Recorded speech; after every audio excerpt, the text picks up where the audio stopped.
حاجة جميلة اخترعتها في الراوتر دلوقتي عشان اعمل دوران. اخترعت الحاجة دي، فحرت مسمار هنا مسمار هنا بالشنيور ببنطة بتاعت صاج، ورحت مركب مسمار هنا بلف الدوران كده ايه.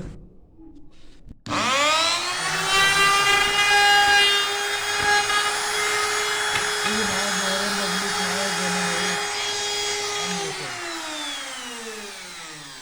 ده اختراع لسه عامله في الراوتر عشان ايه اعالج المشكلة دي واعرف الف الدوران ده. دي عربية لما اخلصها بفرجكوا عليها. يلا سلام.